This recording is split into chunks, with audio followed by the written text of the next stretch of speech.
Good morning and happy Wednesday. Welcome back to the Daily Grind. I'm your host, Chump Change. This is live and recorded. For anybody that might be new here, what we typically do is go over crypto news in the space. I update myself, bring you guys along for the ride. Let's see who's here in the chat. Then we'll get into this. Mr. Steven Cicero. Got my man, Leo Lustig. Good to see you, buddy. Patrick Murphy. We have Lawnmower Man. Let's see. Game with Smokey Dan. Mad Dog Miner. Good to see you, buddy. Daddy Chill. Good to see you, buddy. We have Vinny in the house. We have Mike R. Let's see. Tim I Am Crypto. All for you miners. What's up, man? Good to see you, buddy. Charles Harris, Andrew Masad. Anybody else I may have missed, I apologize. Let's get into this. We have Bitcoin looking like 62,975 bucks. The Bitcoin halving is only 2 days away. As you guys can see, 2 days and 9 hours. It's coming up fast. Coming up fast. I don't think we're going to make it. I don't know. What do you guys think? We're going to make it till Saturday?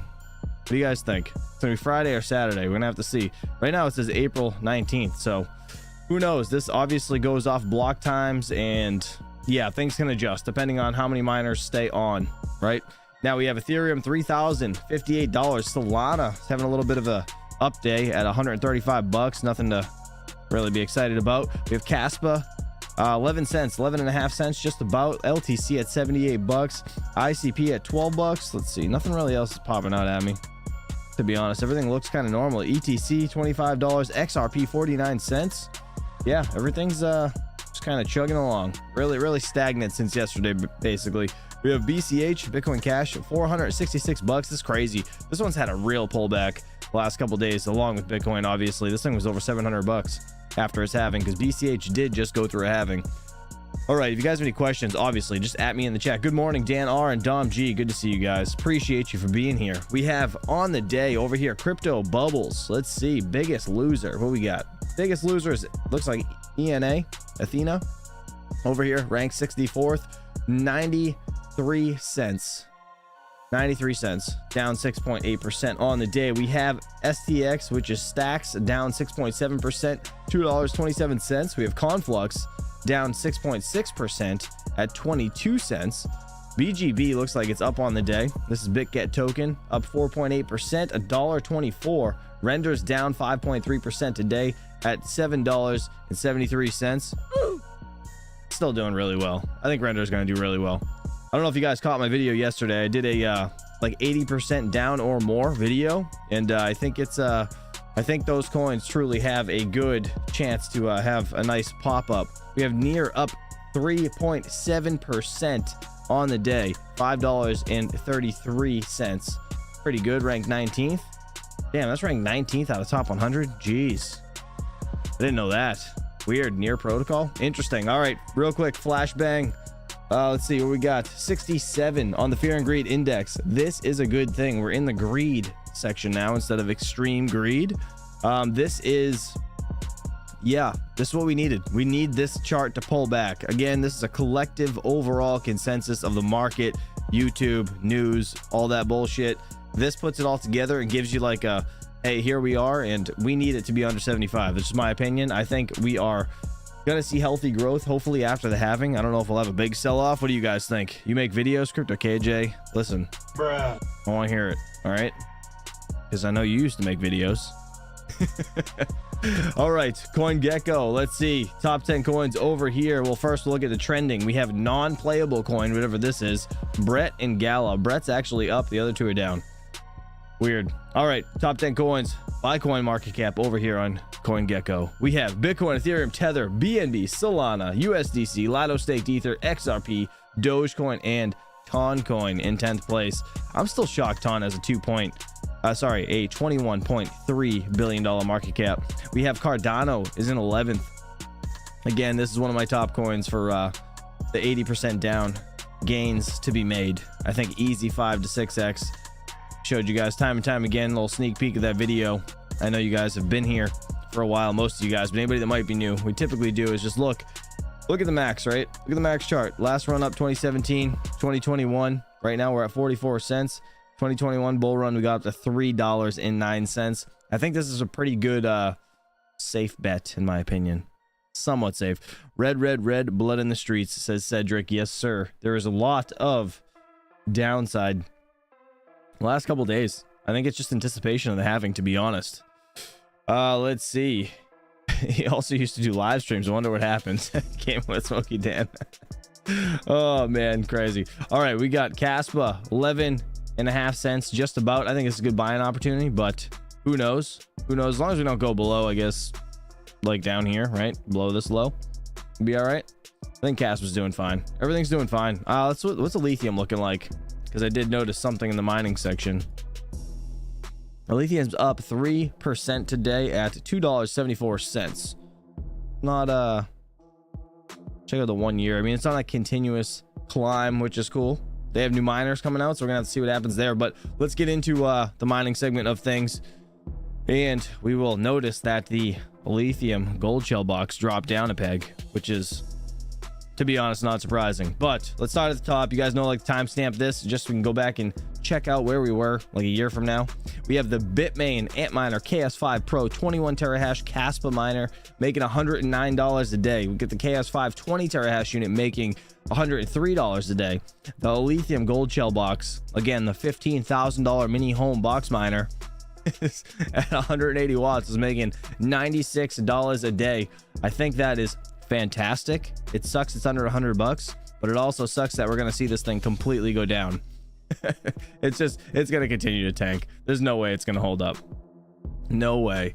Once these things actually getting shipped. I don't even know. Does anybody have these yet? Does anybody know? Let me know.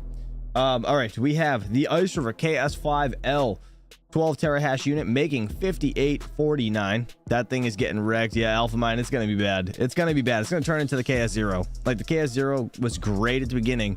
It's still a decent miner for what you like. You still make money on it, right? But at the end of the day, it's not going to be able to hold up. The KS5L, $58 a day. We got the BMKS Max 11 terahash unit making $50 a day. The Windminer K9 under $50 is now $49.29. We have the KS3 from Ice River 8 terahash unit making $36 a day, and the KS3M is only making $25 a day. Man, like we say that's bad, but it's like, dude, that's still a lot of money. That's still a lot of money for a machine every single day. That's crazy, because most people already made their money back on these units, so it's okay. But I don't know.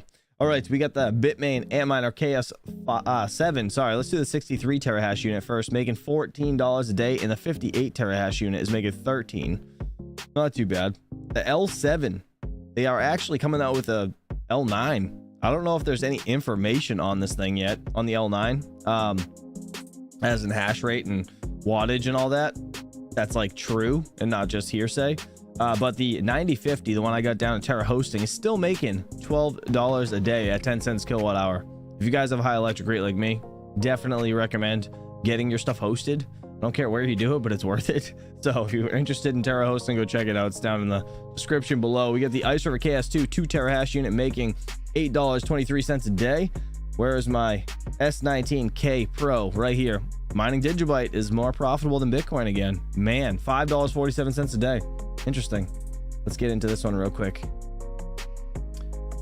Where are we? Right here. Oh, it's 10 cents more. All right, I thought it was going to be like shockingly more again. 10 cents more. Nothing crazy. Nothing crazy. All right, let's check out KS1. $4. Oh god, that's terrible. $4 on the KS1. That is the 1 terahash unit Caspa miner. Let's see, where's the KS0? KS0 200 gigahash unit making 87 cents a day. That's at 10 cents kilowatt hour. We gotta look at my rate. Ready? 30 cents. I shut all mine off yesterday. I have to put them in the solar trailer at some point. I just haven't had a friggin' minute. Where is it? KS0, that's 100 gigahash. The Pro, I guess I was still making 39 cents a day with these units, which is kind of I don't know. Should I keep it on? What do you guys think? Would you keep the units on? I guess it's kind of chilly down here. I could put them back on, but I did shut them off because I need to clean them and all that stuff. I got to start doing some live streams. But yeah, I don't know. I still can't believe it's friggin' I paid 30 cents. It's gross. Anyways, all right, let's move on. GPUs. Let's see what we're looking like over here. We got a lot of news stuff I want to get into today. What is the most profitable coin on GPU mining? We have 4090 at Nexa, Ironfish, and Pyron. Interesting. We have the 170HX, Ironfish, and Able, and then Ironfish across the board. Oh, and I just broke a glass. Boo you. I literally just shattered a glass. At least it was empty. That could have been bad. All right, well, let's try not to cut my toes because I don't have any shoes on. All right, this is live if anybody didn't know. God damn it.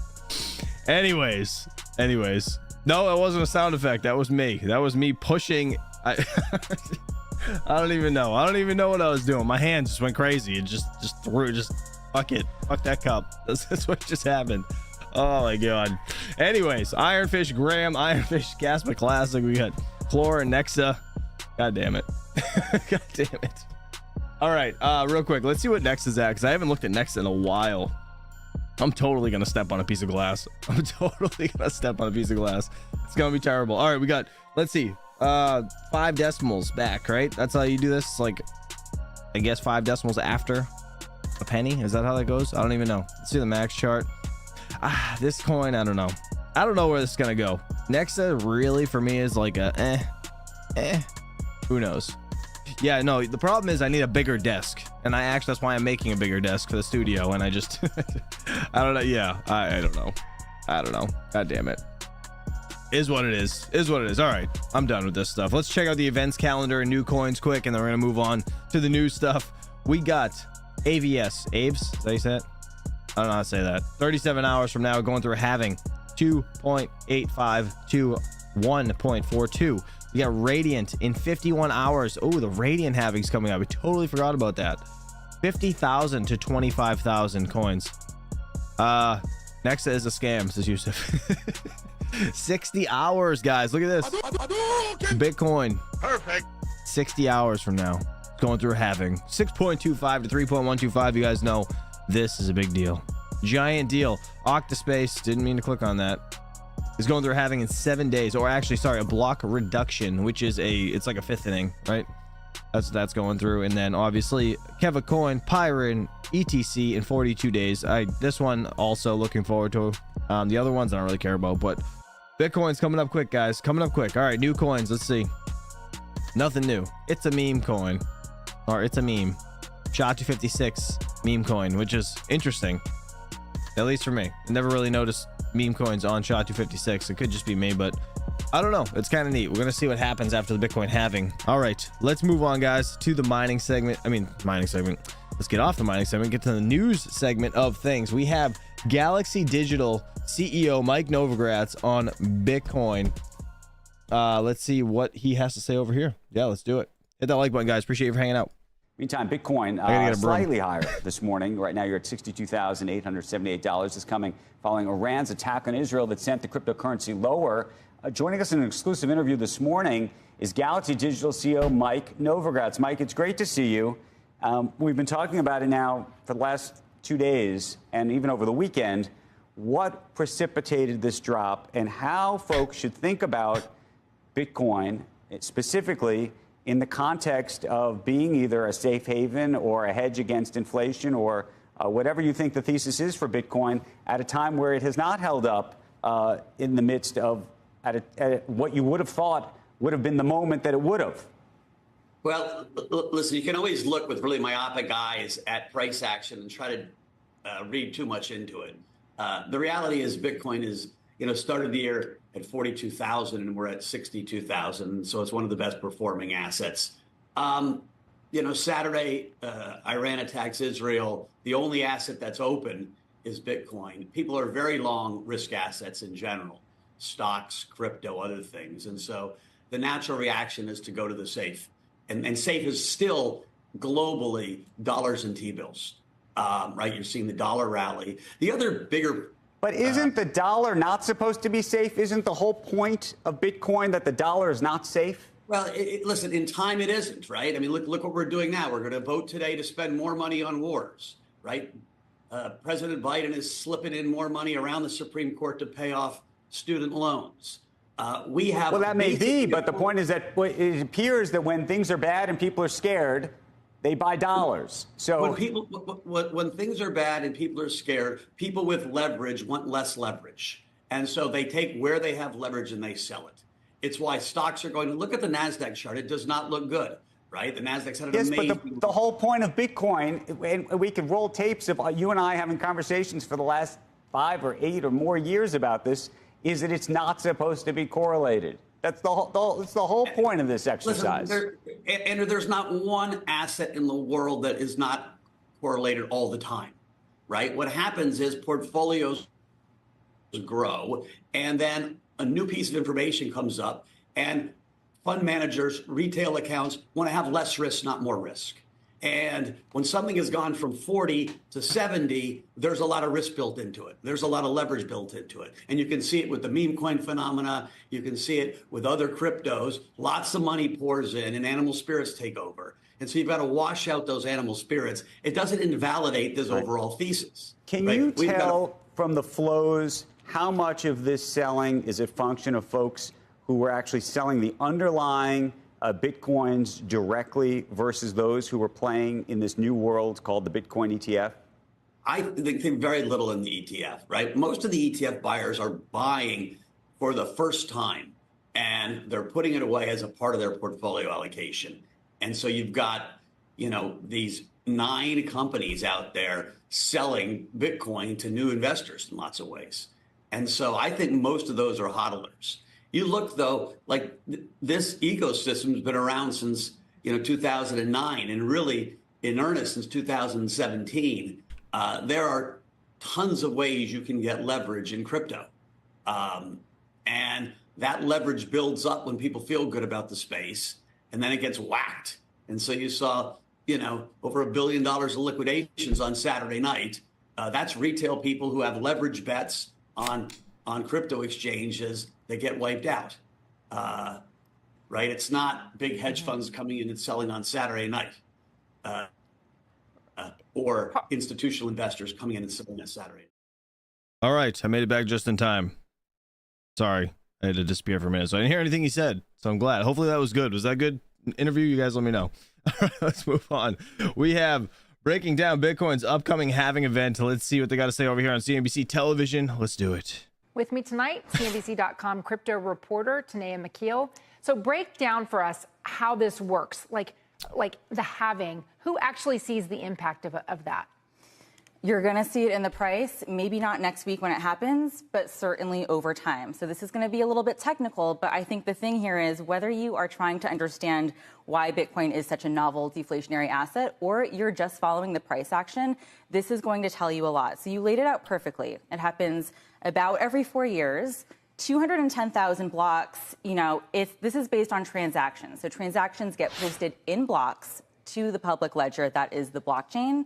You don't really need to know that other than to, speculate around the date that this is coming.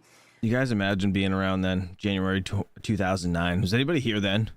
When Bitcoin was giving out 50 Bitcoin per block? Let me know. What happens is the Bitcoin mining reward for the mining companies gets cut in half. That's something that's mandated in the Bitcoin code to give a sort of scarcity effect. So if you have a Bitcoin miner who gets paid, 6 Bitcoin for? Yep, 6.25 right now. Okay. And so the halving is actually like, oh, sorry, you're not going to get paid 6.25 anymore. You're going to get paid 3.125. I was told there would be no math. That was the correct number, 3.125. So yeah, this started in 2009 at 50 Bitcoins as the block reward. Now miners are only going to be getting a little bit more than 3 Bitcoins, which, at today's price of $65,000, $70,000 is not so bad, but miners are freaking out right now about their revenue getting slashed. Who keeps track of how many blocks have actually gone by? I mean, is there a calendar for that? How do we know? There are Bitcoin trackers. One of the pillars of the Bitcoin blockchain is the fact that you can see everything that takes place on the network. It's all publicly available. So there are several different websites that do track this. They're all kind of, eyeballing the date at between the 18th and the 22nd. And what makes the halving this time around different from what we've seen previously? When we did see, by the way, Bitcoin's prices soar. Yeah, as you laid out in the setup, typically, this event sets the stage for a new cycle in Bitcoin and the next bull run. What's different this year, and is really interesting, is we've been seeing that bull run since even before the launch of the Bitcoin ETFs, because there was all of this, positive hype around the idea that these ETFs would come. Now they're here, and they've been a huge success. And you've seen Bitcoin run to new all-time highs, topping their high from their previous cycle before the halving, which has never happened before. I just want to suggest that if you want to observe the halving, you could have special glasses. I wasn't trying to keep people from doing that. It might be entertaining to see it. Tanea, thank you. Thank you, Contessa. All right, shout out CNBC television for that. Steven Cicero, you go sit in the corner and think about what you just said. All right, time over 5 minutes. Bitcoin halving. We are in a bullish scenario for price appreciation. Let's see what Riot Platforms CIO has to say over here in Yahoo Finance. Let's do it. Bitcoin drifting lower today after a steep weekend sell-off following Iran's attack against Israel. Joining us now, Jason Les, CEO of Riot Platforms, which is a Bitcoin mining company. And I know all of the talk in the Bitcoin mining world has been about the upcoming halving, but I do want to ask you first about price, Jason, and kind of what you're expecting here in the coming week. It's a little bit difficult to predict these days how Bitcoin is going to react to geopolitical events. Yeah, it is difficult. And I would even remove the second part of there. It's always difficult to predict how the price of Bitcoin will react. I think the fact is there's lots of trading and fast money in and out of Bitcoin all the time. And geopolitical events like what we witnessed over the weekend can cause a lot of short-term volatility. If you zoom out and look at Bitcoin over the long term, though, there's a very positive trajectory in the price upwards and to the right, and that's because Bitcoin is sound money. Bitcoin has a fixed supply, and that is attractive to investors. And the halving that we're going to experience this Friday is a part of that fixed supply in action. And did you guys see what's his name, Peter Schiff for Brains, get stomped on yesterday on the channel? When we played that news clip, that lady was just stomping on gold. It was great. Have you made any changes, kind of pulled any levers in preparation for that halving for the business? The preparation for a halving really comes years before it happens. So I would say Riot prepared for this halving by being focused on having a very low energy cost. In 2023, we had a energy cost of 2.2 cents per kilowatt hour. It's one of the lowest in the industries. And years ago, Wait, what did he just say? How much? Energy cost of 2.2 cents per kilowatt hour. It's one of the lowest. 2.2 cents per kilowatt hour? What in the hell? In the industries. And years ago, we started building a new facility that comes. How are you not profitable at that? That's crazy. Online this month. So this facility has expansion, and it's where we're deploying the latest, greatest, most efficient machines out on the market. There's like no way you're going to be unprofitable at that rate. That's crazy. That's awesome. So we prepared for this halving years ago, and the decisions we make today are us preparing for the halving that'll come 4 years from now in 2028.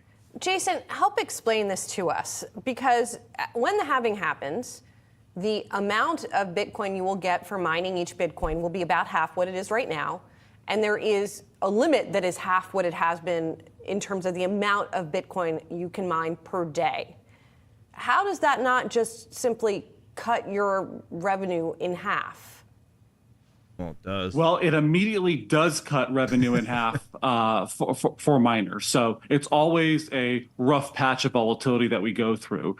But so like the thing here is, right, like if they're a hosting facility of some sort, like I'm sure these are like not really like little home miners like you and me. This is people that like have hundreds of machines, right? But they're still making their money off of the people, right? Like, because we go through the halving, it's your choice. I mean, you're in a contract, you got to keep this shit on regardless. You're still paying the same rate. I mean, yeah, they're not getting as much if they have their own units, but fact is, if you look past on previous halvings, we have seen huge appreciations in price in the 12 to 18 months following the halving. And in fact, in this case, it's a very unique circumstance. We've seen Bitcoin reach a new all-time high even before this halving has occurred. So the price appreciation in the first part of this year following the approval of various Bitcoin ETFs, I think has really helped dampen the negative impact that the halving will have on miners, because we've already seen some upside from this. But going forward, I think that the effects that we're seeing on the ETFs in the marketplace are really compelling. These ETFs,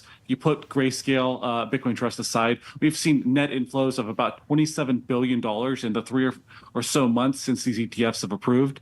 These ETFs have today about half the assets under management that gold has after being around for almost 20 years. So I think there's a compelling investment thesis with Bitcoin. I think the world community is seeing that. And while the halving from a Bitcoin block reward perspective is a cut in half of our rewards, I think we're in a very bullish scenario for price appreciation in the years to come here. Jason, what will the Bitcoin price have to be? Like, what's your break even when it comes to the level of Bitcoin post halving? That was a really good question she asked. I was just thinking that, like, not for this halving, but for like 2 more down the road when we get into under 1 Bitcoin per block. How is that real? Like, how crazy is that going to get? The price has to be like obnoxiously high for it to be anywhere profitable for these kind of companies, right? So because we focus on such a low cost of power, we're prepared for periods of slumps in Bitcoin mining economics, like what a halving might have. If you look at the latest generation Bitcoin mining hardware right now, those machines have a break-even price of about $200 a megawatt hour. So when the halving occurs, that effectively gets cut in half to $100 a megawatt hour. And in Riot's case, our cost of power all in 2023 was $22 a megawatt hour. So even with the halving, we still have a healthy margin here, but we're still bullish on the future prospects of Bitcoin. That's we hold so much Bitcoin on our balance sheet, and we believe mining economics will rebound following the halving in the 12-18 months thereafter. That's yeah. DJ made a good point. He said 2 cents power, they're gonna stay rich, and you ain't wrong. You're not wrong at all, actually. Jason, your stock hit a 52-week low today. It's down about 40% so far this year. Is there a part of your story, Jason, that you think investors just aren't really appreciating? I think this whole market is new. So I think because of the ETFs, institutions have another vehicle to get exposure to Bitcoin before. So I think a lot of money is looking at this halving and thinking, hey, why? I don't know enough about mining to pick who's going to be the winner and loser on the other side of this. I want to just sit in Bitcoin and see how the halving plays out and see how miners perform post-halving. So I think that's one of the main reasons we've seen poor stock performance across the whole Bitcoin mining sector. I think our value proposition to investors is that through our low cost of power, we are effectively purchasing Bitcoin at a discount to its market price. We are getting leverage on Bitcoin, and we expect to have more outsized returns when the Bitcoin price appreciates. So I think there's a temporary slump around the Bitcoin mining stocks because of the halving. We saw something very similar in the prior halving. I believe the beta from Bitcoin mining stocks to Bitcoin was very low leading up to the halving in 2020. And then in the months thereafter, then continuing to 2021, that beta increased significantly. And it was a huge bull market for all of us. So the short answer is I think there's money. The money is a lot of money is pulled out of Bitcoin mining stocks and is kind of waiting and seeing who's going to be the strong performer on the other side of the halving. Yeah, like what do you have to do to be able to get 2.5 or 2.2 cents per kilowatt hour? That's freaking crazy. That's crazy cheap. They literally must be right on like the cusp of the nuclear power plant, or right next to it or something, or they're just inside of it. Who knows? Anyways, let's move on. Bloomberg Television, Grayscale CEO on crypto assets in the Middle East. You guys know the whole war thing is definitely having an effect here, but let's get into it. We look towards this Bitcoin halving. Maybe it'll happen on Friday. We know. Oh, Steven Cicero, welcome back. It's imminent. Usually it's a tailwind for prices, but are you expecting that this time? Have we already hit the rally, the peak of the rally for Bitcoin for 2024? Well, it's great to be here. Thank you so much for having me.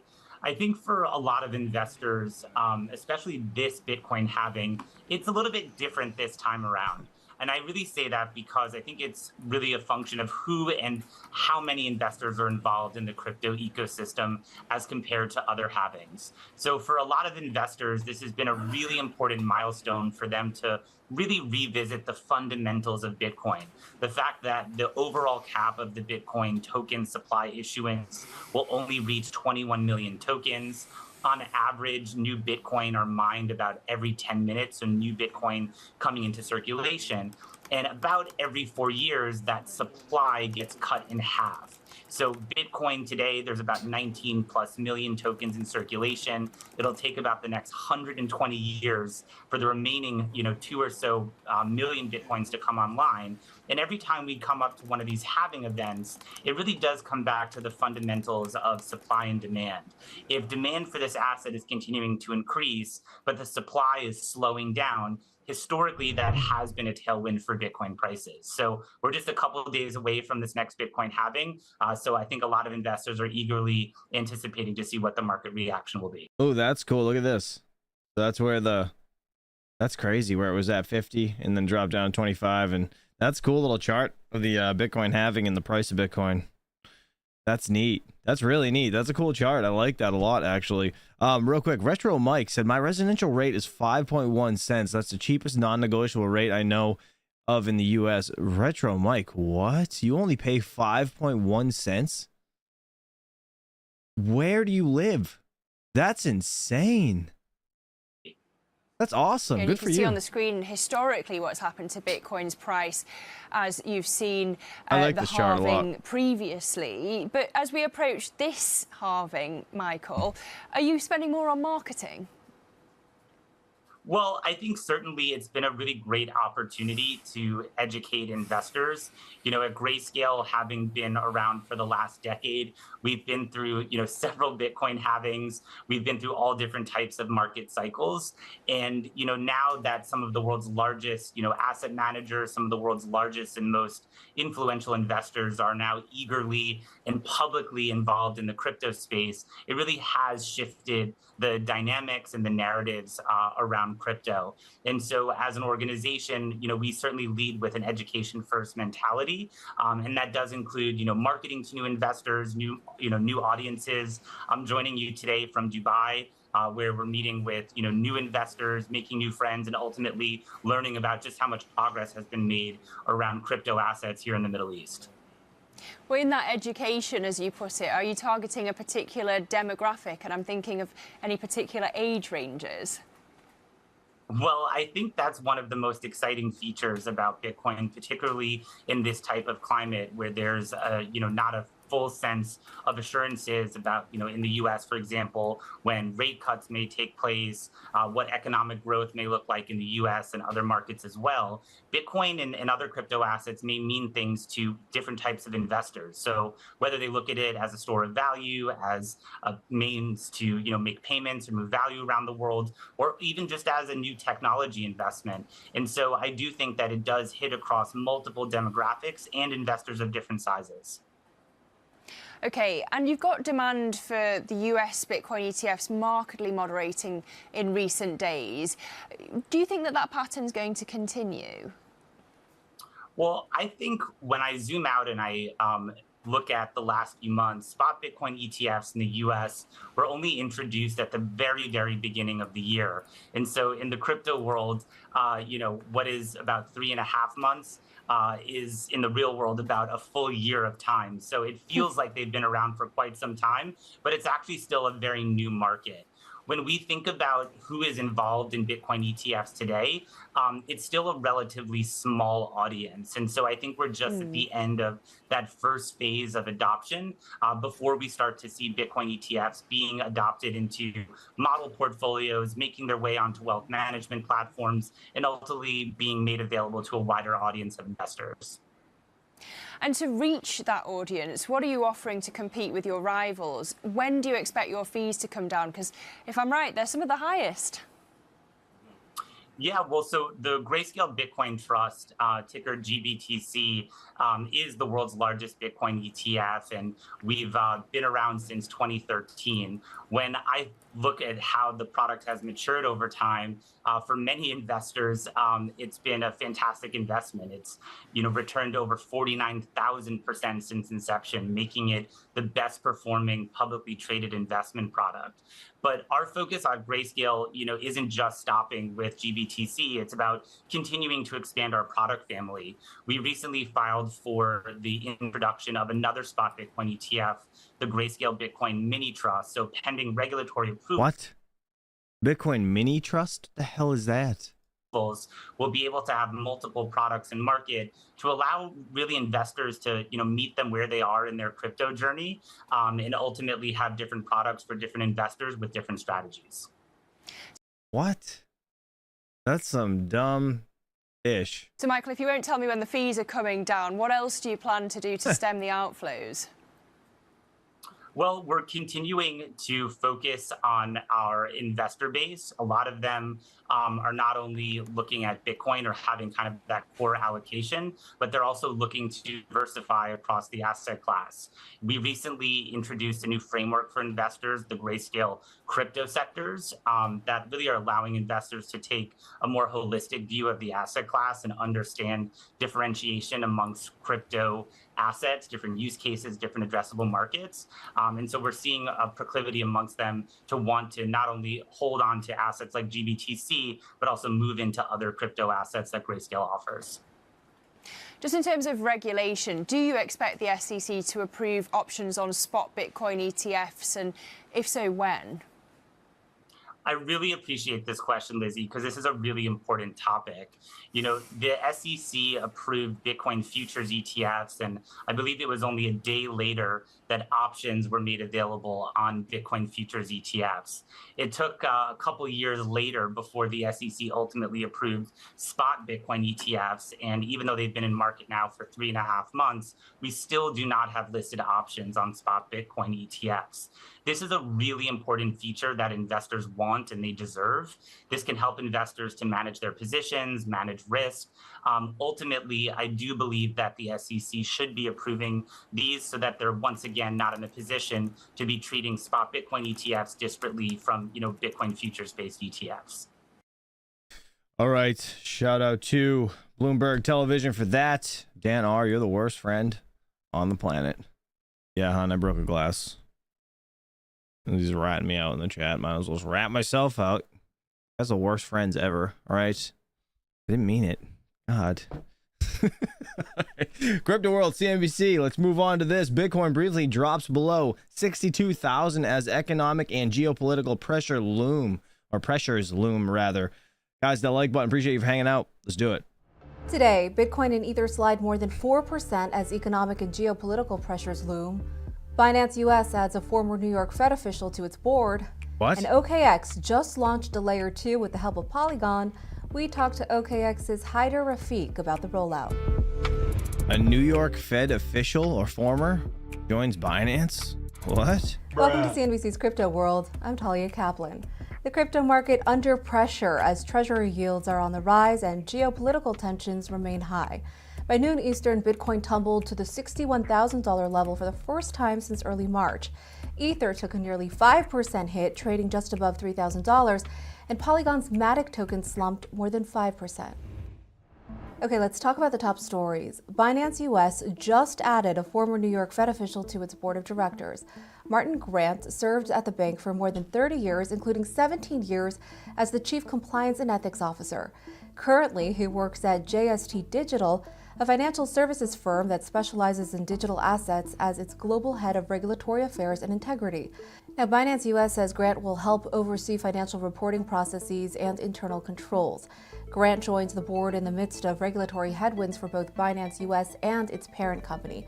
Back in November, the international arm of the business and its founder, Changpeng Zhao, settled with US officials over anti-money laundering violations. Last, crypto exchange OKX's new Layer 2 blockchain just launched on its public mainnet.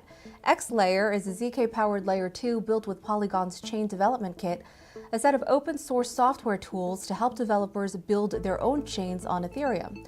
According to Polygon, the new L2 means no cross-chain bridging is required for users, and there will now be a broader pool of on-chain liquidity.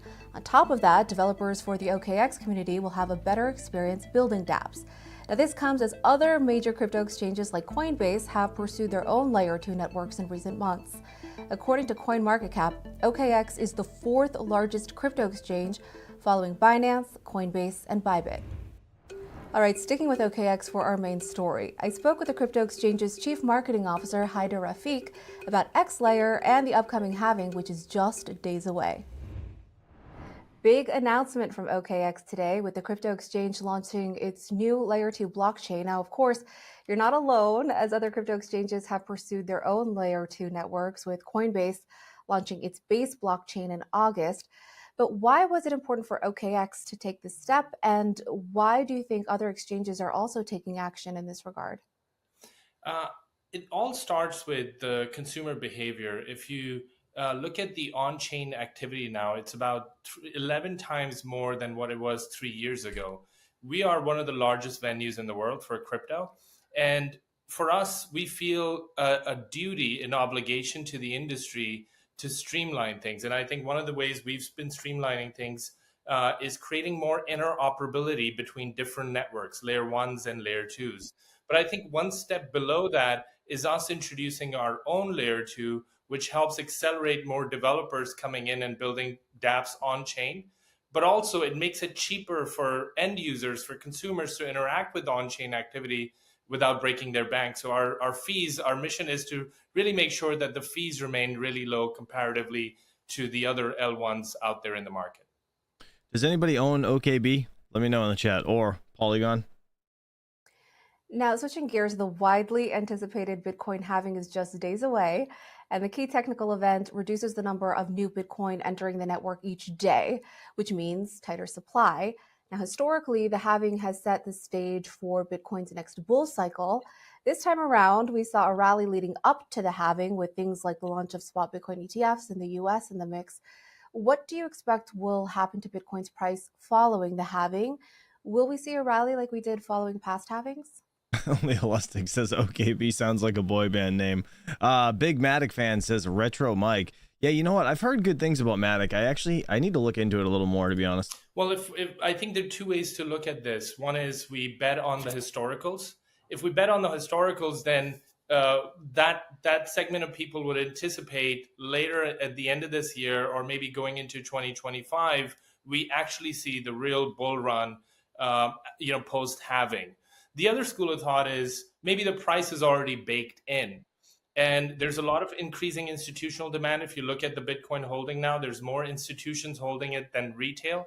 There's not a lot of supply to go around. So what happens as the ETFs continue to grab more market share, bringing more consumers in? I think it will disrupt the way people have historically thought about Bitcoin halving and price run-ups. It's really hard to predict, but it's going to be really interesting to watch it. We discussed price, obviously, but how do you think the halving will impact the industry as a whole? I just worked on a report on the implications on miners, and many say they expect consolidation post-halving, somewhere between 15 and 30%. Do you see that happening? And what else are you expecting following the halving? Real quick, I just bought $100 in Matic because it is actually, I didn't realize it, but it's almost 80% down from its all-time high. Let's see, where was I at? Right here. You guys see all-time high is $2.92. It's down to 68 cents right now. So I think that's a decent grab.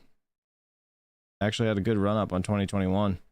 So yeah, I mean, hey, listen, if things are development on it, why not take a shot, throw $100 at it? I think it's going to be a really challenging landscape for miners. My opinion. I do expect there's going to be some level of consolidation that happens. But look, as long as the price goes back up, their profitability will come back on track. So I think that's what they're really betting on, all miners, which is that, even if there is a slight pullback, long run, if there's a substantial increase in price, their profits go up and they're able to sustain their costs of operations. In addition to that, I think I'm really personally watching how the ETFs get built up. I know there was this recent announcement in Hong Kong where there was approval for Bitcoin and Ethereum ETFs. I think that's going to continue to bring more demand into the ecosystem. The challenge is, for Bitcoin at least, there's not a lot of supply left to go around, which I think could create a supply shock and perhaps another run up later on down the road. Yeah, that's why I keep money on the sidelines, just to like kind of throw it into things that really weren't on my radar. But like if you put, X amount of money into a certain amount of coins, like at some point one of them's bound to pop off, right? But most of them that are 80% down are going to make at least a little bit of gain. Even if it's not a 2x, it could still, make a little bit of money. So why not? what does the halving mean for OKX, if anything? It doesn't mean much for us. Look, our industry tends to be very pro-cyclical. If you look at the halving schedule, a lot of the demand comes in around this time and then it sort of neutralizes.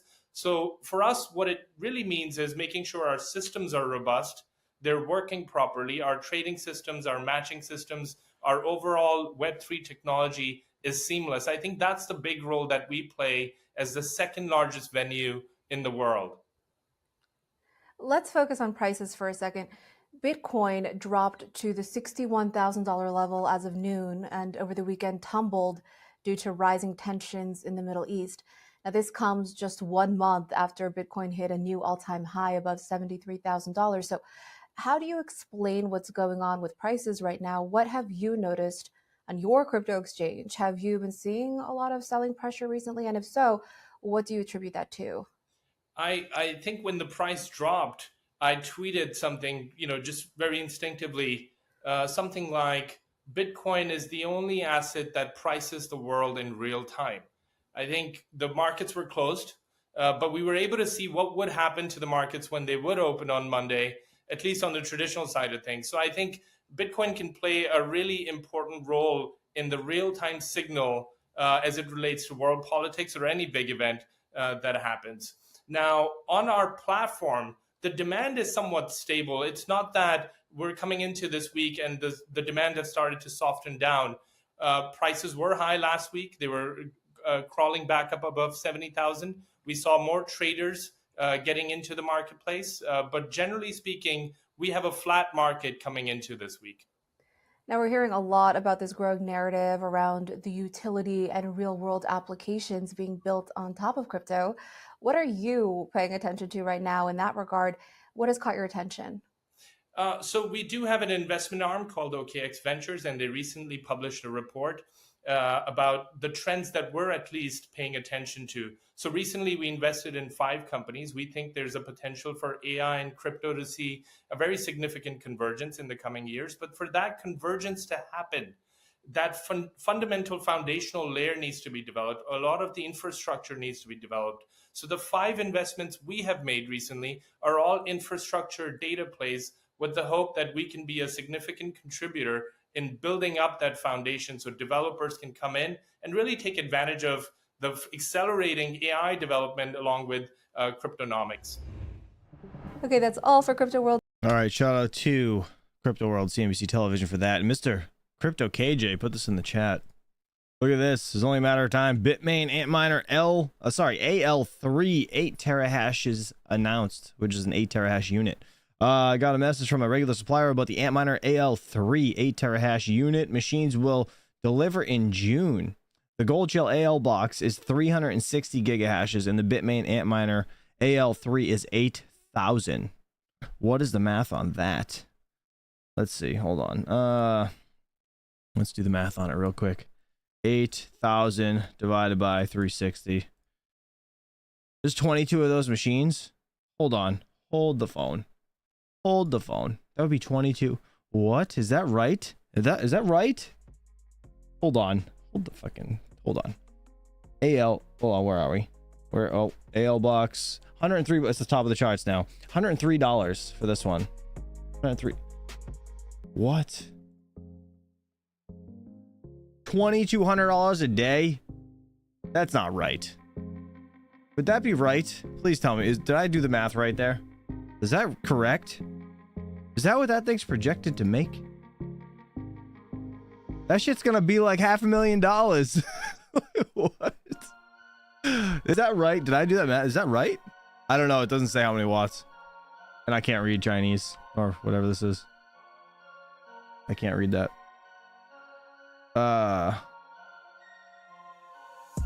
Yeah, I don't know. Just says 400 joules per terahash. That's crazy. Is that right? Is that right? Yes, until the hash rate is crushed. Yeah, that's what I'm saying. That AL box, guys, you buy that, you're gonna get wrecked. No way. That's crazy. Sorry, I'm just taking it back for a minute. That's nuts.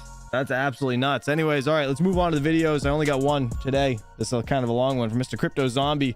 Dude, he's got to say his intros are usually pretty funny, and I don't know, Ronald McDonald's here, so let's see what he's got to say over here. Bitcoin falling, global war signals, and game over. He said, what you must know. Let's do it, guys. Hit the like button. Appreciate you for hanging out. Let's do it.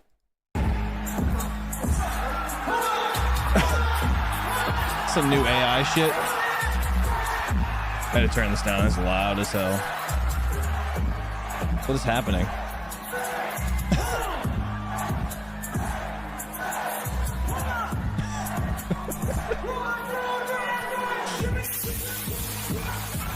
I don't know how people do this. That's all right. I don't care. I'll just mute it, DJ. On, guys? K-Dub here with another so episode thankfully, YouTube doesn't do the copyright strikes anymore. It's just profit sharing, so they end up, you can just mute it. It don't matter. Yeah, whatever. It's fine.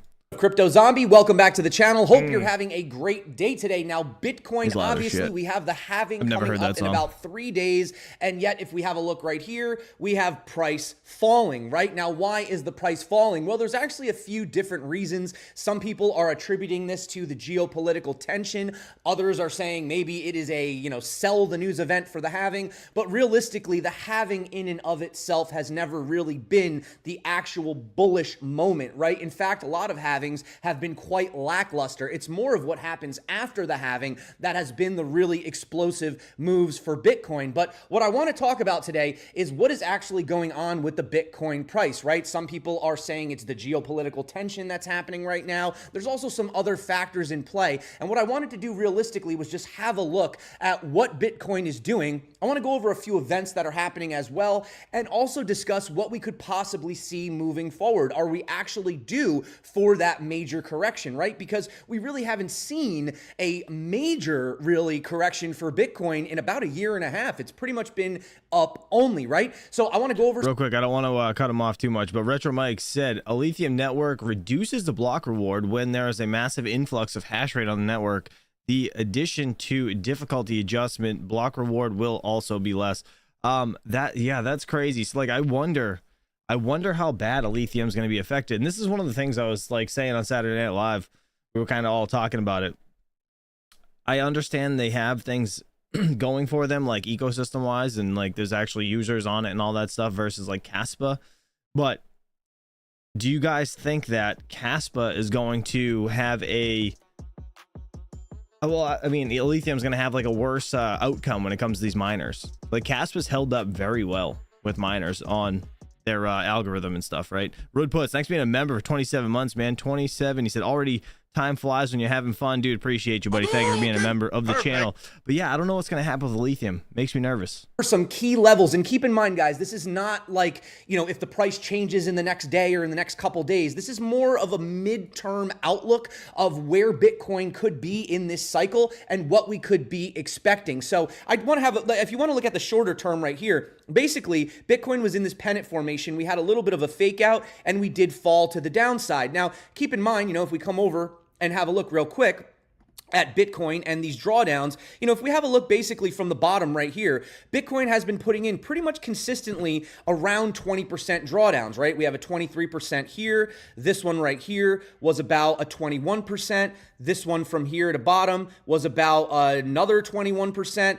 The most recent one, which was the sell-off of the ETF news, that was about a 21%. And currently where we're sitting right now is only about a 15%, right? So, if history was to kind of look around that 20 to 22%, you're looking somewhere between a $56,000, $58,000 Bitcoin. Now, that's kind of scary, but at the same time, I got buy orders in down there, so I'd be excited if they hit at least real quick. That need to happen? Well, I will discuss that, but obviously some of the reasons right now, one of them is just that tax day happened yesterday, right? I don't know. What is up with this? Because the tax day landed on a holiday, you get 2 extra days?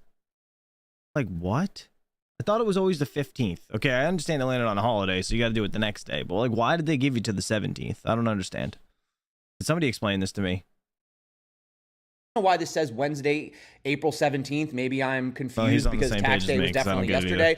But my point is sometimes, unfortunately, people that are exposed to certain types of assets, whether they be stocks or Bitcoin or whatever, sometimes you don't actually have a choice, right? You have to pay your taxes. So, occasionally you sometimes see sell-offs around tax season, right? On top of that, just to point out, like Root mentioned, a lot of the ETFs have stalled due to de-risking or the fear of war, right? Obviously, war does create uncertainty. What's actually interesting is BlackRock does continue to see some inflows, but most of the other ones are either negative, and of course, Grayscale, as usual, remains negative. Obviously not neutral, negative, right? And if we come over here and we have a look at what the S&P is doing, the S&P was treading along right here, inside of this parallel channel. We finally broke out above it, but currently we are falling back into it, right? So again, the same way that Bitcoin is getting hit with these uncertainties, we are also having, these risk assets like stocks, for example, also. Hold on real quick. Ogre in the chat said mail delivery is a reason for that.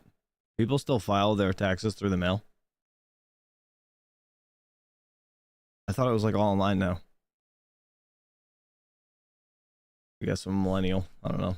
Falling. So a lot of people are wondering, well, what does this mean? I mean, it's not the first time that we've ever had this type of geopolitical tension. So, I mean, if you just look really quickly at how markets tend to react, obviously Bitcoin has not been around for all of these different wars, but, they go through World War II, Korean, Vietnam, Gulf, etc. And for the most part, on the day, you see a bit of a dip, about an average of 1.2%. The total drawdown is usually no more than about 5%. Obviously, we have had some, larger drawdowns in history, but days to the bottom is about 22 days, so a little bit less than a month. And by the time it recovers, it's a little bit over a month, right? Right around about 45 days. So ultimately, what this chart is telling us is that even though sometimes when we have these types of events happen, you do see that uncertainty, but on average, roughly 45 days, 47 days after, you tend to see a recovery, and generally the markets continue to move to the upside. Now, of course, no one is rooting for war. War is a terrible thing. It's not something that anybody wants to happen,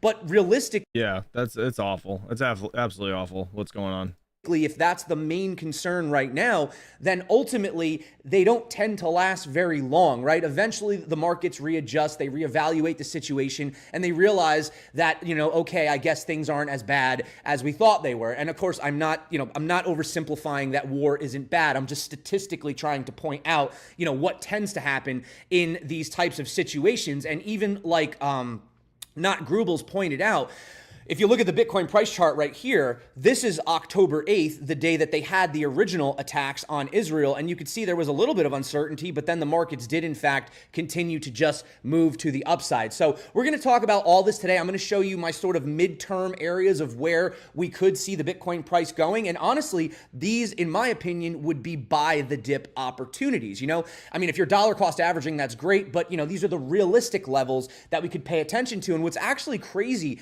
is there's a lot of confluence right now on the charts. It seems like they're all kind of showing the same thing. And that's what I want to share with you guys today. Before I do, though, if you guys are trading right now or looking for a place to trade, no.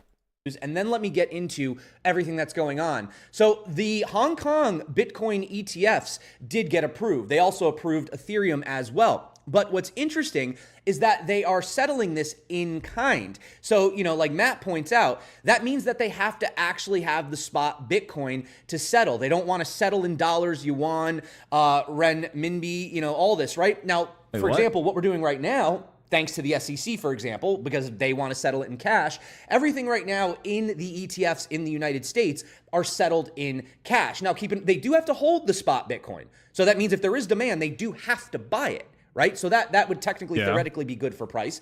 Also would be bad for price. How is that different? I'm so confused. Right? But it's actually cash settled, whereas they are doing it in kind, right? So they are able to actually send Bitcoin and receive Bitcoin as well. So you could say that in a way, they might even be a little bit more bullish or a little. Oh, I get it. All right. So he means when you're paying out people, like it's because like people, you're buying it with fiat on their platform.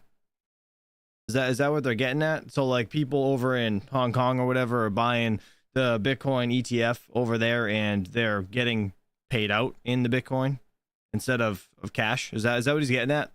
A little bit more pro Bitcoin over there than maybe the BlackRock is over here, right? So that was kind of some big news that I just wanted to point out. And, you know, hey, just to mention, not to talk about altcoins, but I did want to mention, you know, we just had an interview the other day, and you know I don't do interviews very often on this channel, and we did it with Ordinal's bot, and the price of Trio, I posted, it was up 88.6% in a sea of blood, literally. And if we come over here today, you can see it's up 91%, and, you know, it's still continuing to move to the upside. So again, I'm just pointing out there are opportunities in these markets. Yes, a lot of altcoins have taken hits. Yes, Bitcoin has. Is anybody into ordinals?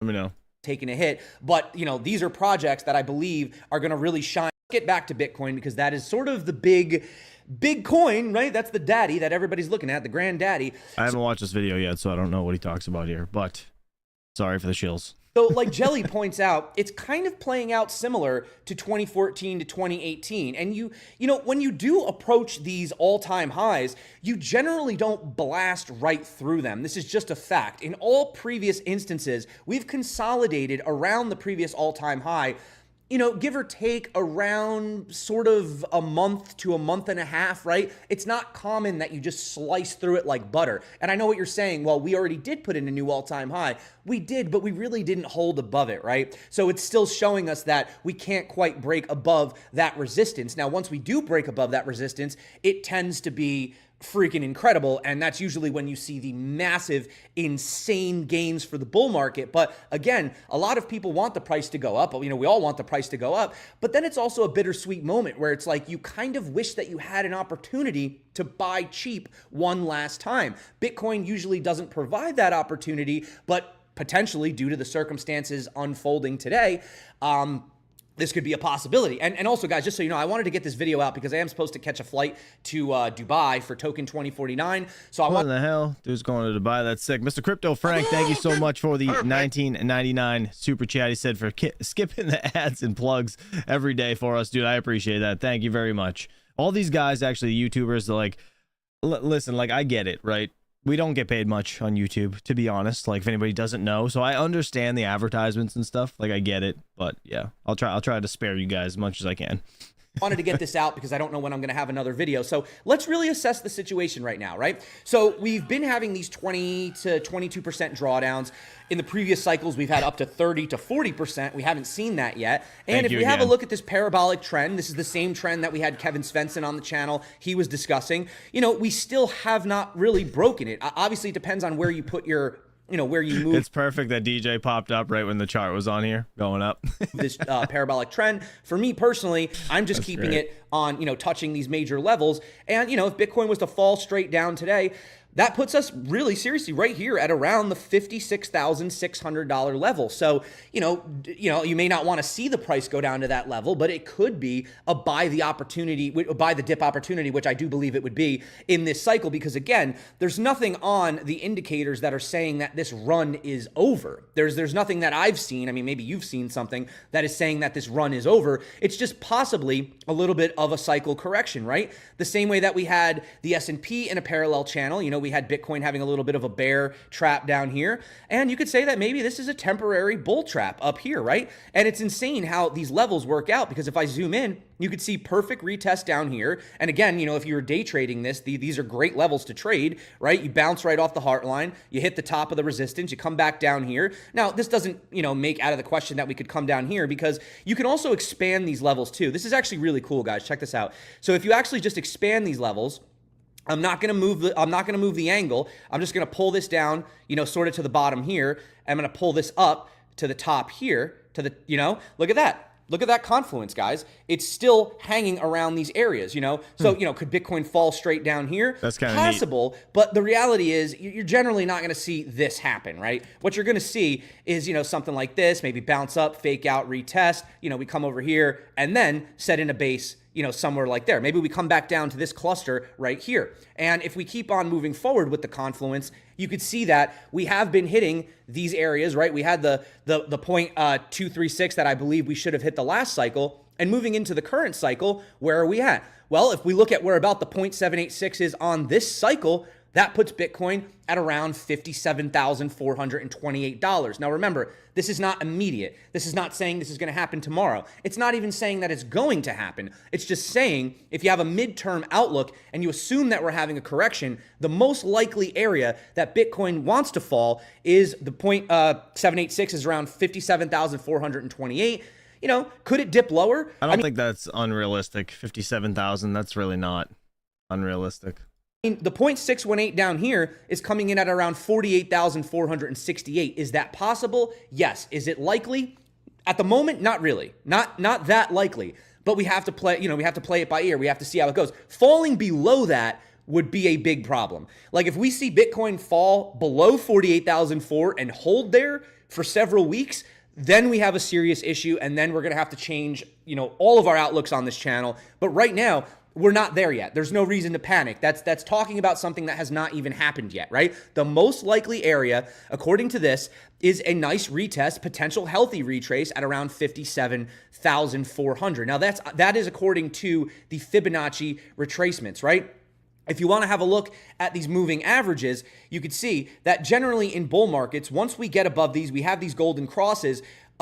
Specifically have a look right here at this green line. This is the 21 exponential. This is the one that we tend to interact with the most. Now you can see right here, as we're in a bull market, it tends to act as our support. Once we enter a bear market, it tends to act as our resistance. And it's pretty much consistent throughout all these markets. Currently right here, we had a very similar scenario. The last market cycle was interesting with the double top. You could say things got a little muddy around here. But, I mean, you could play this the same way because once we got above it, price continued to the upside. Once we got below it, price continued to the downside. So fast forward today, right here, we came very close. See, I'm going to be honest, a lot of these lines are kind of take them with a grain of salt. But the way they kind of act is like a magnet, more or less. That's what I've come to realize. You see this thing, when the candles start getting super far away from these lines, typically, they get drawn back down to it. So we didn't even really touch it. So, if we have a look at where this level is currently at the time of making this video, it's around $55,000 even, okay? So again, there's that confluence between 55 to 57,000. And remember that this is going to move up, right? This moving average over time is going to do something like this, right? It might start to flatten out, but by the time Bitcoin gets down there, that could also provide that confluence with that area, right? I mean, if you're looking on the weekly, yes, we do have 52. So is that a possibility? Yes, again.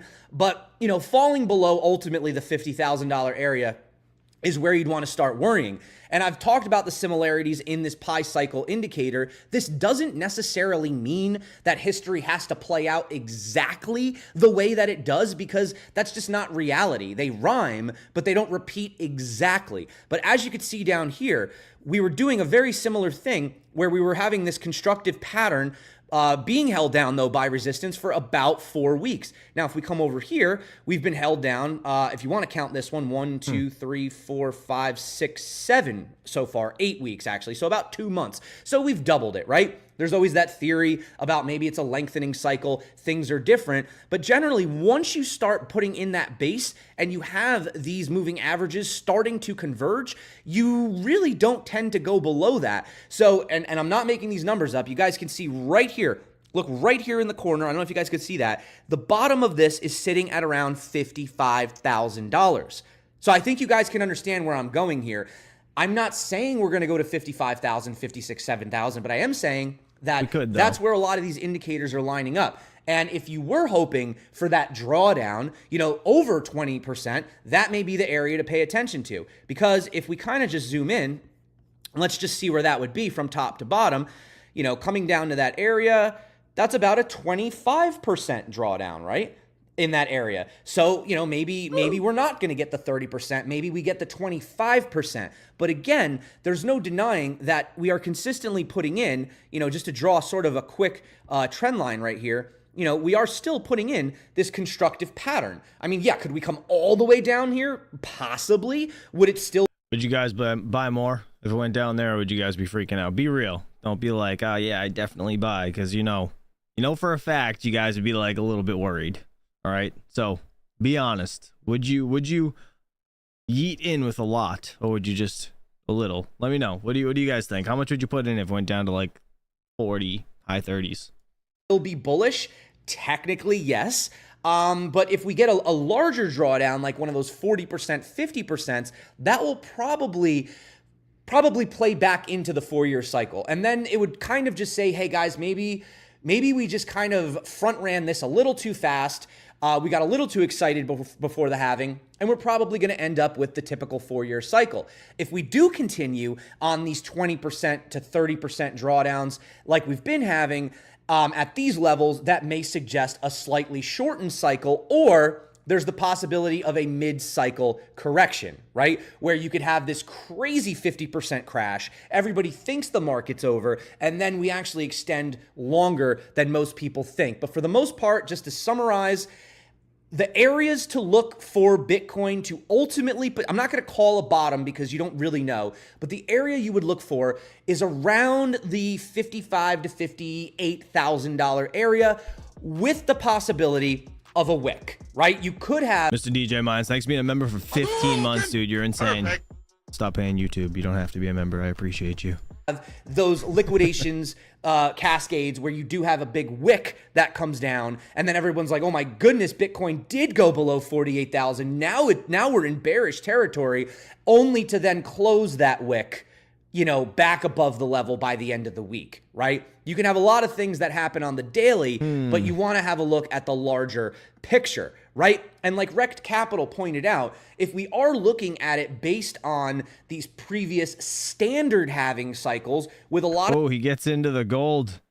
He gets into the chick that destroyed Peter Schiff. Oh, that's great. I can't wait to watch that again. Oh, I can't wait. This confluence, that's exciting. Exciting. You can see right here. Here's the halving. We pump before it, and then so the halving is relatively neutral. It's actually a red candle. And then we have a correction, right? What did we do here? This is COVID, so let's just ignore that for a second.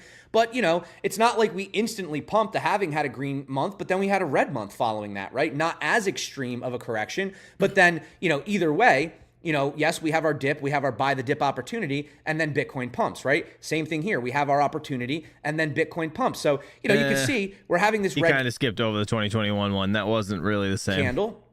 There's not really a real buy the dip. Coming back over here, we're having this red candle. So could we have a month like this? Sure. That's not out of the realm of possibilities. Obviously, we could have this one candle, but see, the thing here is we've had 7 green candles in a row. We've never had 8. And if we have an 8th green monthly candle this month, I think it would just wreak havoc next month. So I would rather take the red candle now, to be honest. That's just my opinion. Question. This isn't anything, crazy or unforeseen, for a Bitcoin price action. And, we could have that correction and then continue like we did in all of the previous halvings. Now, I just wanted to point this out. I did post this over on Twitter. You might have seen Peter Schiff.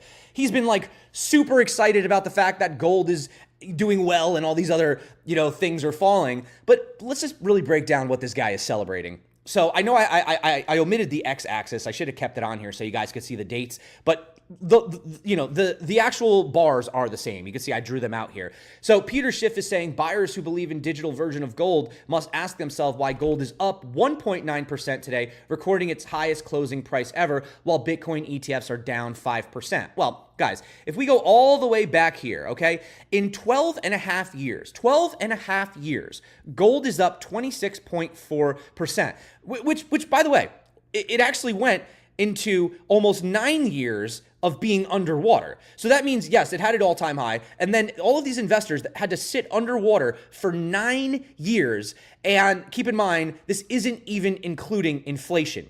Meanwhile, in the exact same time, this is the exact same chart for Bitcoin, Bitcoin is up 804,000%. And I'm not trying to say that this, I'm not bashing gold. I'm just saying that, Bitcoin tends to be the better choice. And, obviously up here, a little bit lower today, but, this is where everyone's freaking out. Zoom out on the chart. This is the chart of Bitcoin. And, this is where everyone's freaking out, right? So it just kind of puts it into perspective. And I wanted to end today on that sort of gold Bitcoin debate, because it is a debate that we talk about a lot on this channel. And there was this really awesome, over on Fox Business, this thing where Peter Schiff was talking to Natalie Brunell, again, trying to prove his point. And I just wanted to end on this clip because I think it really still puts puts it into perspective why, you know, Bitcoin is ultimately, like Larry Fink said, the flight to safety. And even though you may see that sort of risk, I guess it's still looked at a risky asset, you may see the sell-off now, it also tends to recover even faster, right? So, you know, looking back at this original chart right here, noticing that you have about 47 days to recovery for the standard stock markets in these type of wars and geopolitical events, if we have a look at what Bitcoin is capable of doing, it's usually able to do a 2 times to 3 times that and front run it in the opposite direction. So ultimately what I'm trying to say is this may just be the last buy the dip opportunity before the halving, and I wouldn't be getting too freaked out until we see something worth mentioning. But again, just watch this clip, and you know, the next time you hear the gold versus Bitcoin argument, you know, just play this clip for them. Bitcoin is going real quick. Mr. Fully Electric, thank you for the $7 in Litecoin. You're amazing. I'm sorry, I don't know why my alerts don't work. It sucks, but I appreciate that very much. I did get it. Thank you. much lower than this. If Natalie were smart, as soon as this segment is over, she would sell all of her Bitcoin, because if she doesn't sell it now, she's going to sell it later at a much lower price. All right. Well, this guy is such a shift for brains. Them's what we call fighting words, and I think they're similar drivers for both, but let me introduce the two. Natalie, meet Peter. Peter, meet Natalie. All right, Natalie. You guys ready? She's going to rip him apart. Some choice words for you. What would you tell Peter? Oh, I know, Peter. And you know what? Bitcoiners don't feel the need to constantly attack gold because we're not threatened by gold. And the reason that we have this failed fiat experiment that has impoverished our nation is because of the defects of gold. The fact that it's not easily portable, it's not easily verifiable, it doesn't offer instant final global settlement. And so you know what? Centralized authorities hijacked it, they papered over it, and we have a system of leverage and rehypothecation that hurts the working class. Bitcoin is immune to all of that. It is the savings account for billions of people that we really need and can most rely on, and it offers that final global settlement that we need. And so gold is the analog version of sound money, but Bitcoin is the digital version, and that's why it's going to be the faster horse in this race. Peter? There's nothing sound about Bitcoin. It's losing the race right now. Take a look at your screen. Gold is up $25, $26, and Bitcoin is getting clobbered. You know, there is no flaw in gold. Gold worked great for 5,000 years. The problem is the flaw is with governments. The flaw is with human beings, not with gold. But Bitcoin is really flawed because it doesn't have... I agree with him there. It's human beings that are making the whole thing flawed, but it's funny. He contradicts himself every time he talks. Any actual value. Gold is the most useful metal on the periodic table. That's why it's money. Now, it has great characteristics that make it better money than other commodities, but absent its intrinsic value, it couldn't be money. And Bitcoin has no intrinsic value. It's just a digital string of numbers. And all of this is just a bunch of hype. Anything could be money, right? On the island of Yap, they used to have big stone money. Anything could be money if people... they had stone money. He's not wrong. Use it as an exchange. And this is the thing... But that's because they... But here's the thing, though. You have to admit, Bitcoin is on the rise. Wall Street has embraced it. And this is just a tiny speck. I mean, could you imagine, Peter, at the rate of recognition, if Bitcoin keeps going at this rate, it's hard to deny it could go substantially higher. Now, I just told you it's been dropping for 2.5 years. That's when it made an all-time high recently. And I think that the climb... What does he mean it's been dropping for 2.5 years? This guy's a moron. Is going to accelerate. It does not keep going up. They suckered in a bunch of people. Wall Street didn't embrace it. They're just trying to make a buck off it. I mean, these big Wall Street firms aren't buying any Bitcoin with their own money. This is their customers' money that are dumb enough to buy it. They're just booking the bets. They're operating the casino. They're not at the blackjack tables or the roulette wheels. That's their customers that are doing that. Natalie wants to jump back in. You know, if you look at the short term, Bitcoin is going to be volatile. But if we zoom out, Bitcoin has outperformed gold. In fact, when Hamas attacked Israel, since then, Bitcoin is up 125% and gold is up only 27%. So let's really look at the numbers that we're seeing. And the best thing about Bitcoin is, again, no one controls the ledger, whereas gold is really vulnerable to centralization and top-down control, which is why we need a system that is a neutral place to store your wealth. We need a neutral system and protocol. Even that is Bitcoin Peter, for the why digital can't someone world. own both? Why can't someone have exposure to both? Listen to Yeah, him. well, first of all, Bitcoin has outperformed everything. So don't compare it to gold. It's outperformed stocks, real estate, bonds, collectibles. That's because it's a gigantic bubble. No, if you want to own Bitcoin, I don't care. If you want to lose money in Bitcoin, go right ahead. Doesn't bother me. But I'm trying to help give people advice as to what to do with their money. And if they This guy is like Jim Cramer.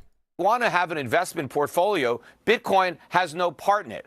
But, you know, if you like gambling, if you want to take some of the money that we're going to take to the racetracks or buy lottery tickets with or go to Vegas, if you want to take some of that money and gamble on Bitcoin or any of the other 20,000 cryptocurrencies that are out there, go right ahead. It doesn't bother me, but I don't want to buy any Bitcoin. I mean, sure, had I bought Bitcoin years and years ago when I first learned about it, yeah, I could have made a lot of money selling. Yeah, you could have, and you sound salty AF right now, bro. Tim I Am Crypto said, I bet Peter is buying Bitcoin like Jamie Dimon has behind everyone's back, and you know what? I bet he has too. Now to the greater He is definitely a paid actor. Randy nailed it right on the head. But I didn't do that. That's something but he I'm not said gonna on my make a show. He mistake of wishes he buying it bought now. Bitcoin. Yeah. So Natalie, bottom line though But is I'm not going to buy it now. And Natalie, you're going to wish you sold Bitcoin. Mark my words. All right. You're going to be ruining the day. How long has he been saying that? Mark my words. It's going to go down. It's going to go to zero. All of this stuff, if Peter. I'd only sold my Bitcoin, I'd have had a lot of money. We got 30 seconds left. I got to give Natalie the last word. I think the American dream has really been hijacked. We tried gold. It didn't work. It was papered over. Facts. That system has failed the American people. And Bitcoin does provide hope for us, the working class. We want to be able to work for something that has to be measured by a free market so that we can see real value emerge as opposed to being captured by politics and bureaucracy, which ultimately is a system that benefits the few at the expense of everyone else. And it's a system in which the politically connected and the special interest groups really are at the top. And so we need a system that is for the people. Bitcoin is for the people. So ultimately, guys, that's it for me. Thank you so much for coming back to the channel. All right, shout out to Crypto Zombie. That was an amazing video. All right, let's recap things here. See what we're looking like in the market as of right now. Miss Randy Hipper's gonna be live in about 15 minutes. We got Bitcoin at 62,474. If anybody's just joining, Ethereum is at $3,041. We have Bitcoin Cash had a crazy pullback in the last couple days. This one might be a decent buy, $463. It's down from $700. It's like 40% down or something. So feel free to go check that out if you guys are interested. I dropped a video yesterday. If you guys didn't see it, it's the altcoins that I think have a good 10x potential. 5 crypto coins that could 10x in 2024. Totally worth watching if I do say so myself. I brought up, like, I say 5 different coins that are under 80% pullback from their all-time highs, and then obviously I actually added a couple more in there talking about Solana. Solana's having a good pullback as of right now, but like these are safe bet coins pretty much. That video is a safe bet coin video. It's not really it's not so much like you're gonna get completely rich off it. I mean, obviously everything depends on how much money you put into it, but looking at Solana now, like over 2 years ago, we're 48% down from 2 years ago, right? This was the least pulled back one I think I went over yesterday.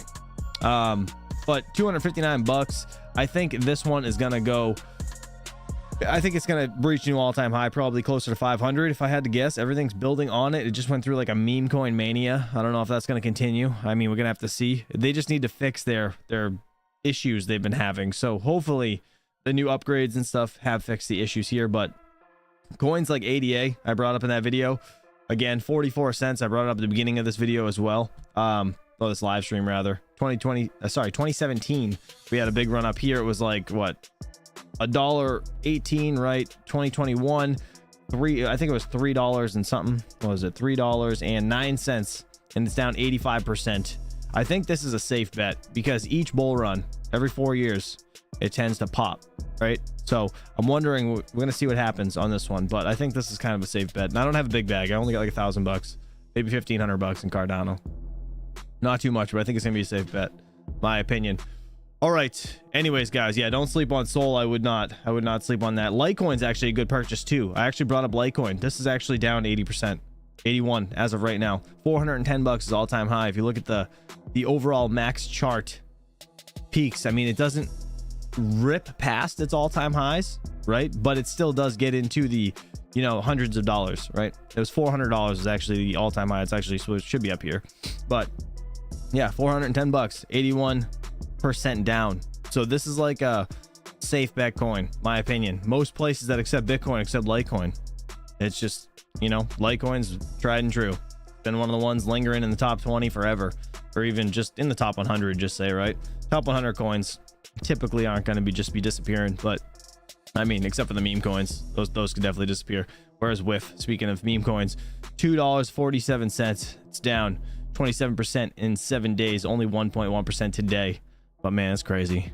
The actually, what were we talking about? Oh, the Lithium box. And where is that? Crypto KJ, I lost it. Damn it. That new lithium miner, if anybody's just joining. All right, so this is the box miner, right? $103 a day as of right now. There was a new one that we just went over. It was, what was it, 8,000? Was it 8 terahashes? Is that what it was? 8,000 gigahashes? Isn't that what it was? Am I wrong? Let me know. Crypto KJ, if you're still here, throw that thing back in the chat so I can open it up. Please. It was on Reddit, wasn't it? Damn it. I gotta look. Hold on. We're gonna look at this while I look it up over here. Because... ah, here it is. I got it. Yeah. Here it is. I found it. Crypto KJ, never mind. Appreciate you, buddy. All right. This one. Bitmain Antminer AL 8 terahash unit. 8 terahashes. That's 8,000 gigahashes. Could you imagine? Where is that? Hold on. Isn't there a thing here? Oh, there's a calculator on this, isn't there? Where is it? Ah, right here. Aha. Yeah, dude. Daily estimated earnings. $2,200. Let me zoom in on that. Look at that. 8,000 gigahashes. Oh my god. 800 coins. $2,200. That's crazy. This... oh, I don't know. I'm so nervous. I'm so nervous about this. I don't know what's going to happen with this coin, but I have a feeling it's not going to be great. I don't know. I don't know. Anyways, guys, listen, you're all fantastic. Love you all. I have to get back to daddy duty, as you guys know, and we're going to be rating Miss Randy Hipper. She's going to be live in about 5. So if you guys would, please go over there, say hello to her. Even if you can't stay, hit the like button, subscribe to her because she's amazing. You guys have a good day. I appreciate you all. I am going to put in the description below, because I forgot, the donation link for Mr. Ovalbore Tech's family. RIP to him. We are going to be keeping that obviously up in Discord, and I'm gonna do a community post as well. If you guys are interested in donating to the family, please feel free to go donate over there. I'd rather you guys put it over there than give it to us. But anyways, you guys have a good day. I'll catch you soon tomorrow morning, 8 a.m. Eastern Standard Time. Peace out. Have a good day.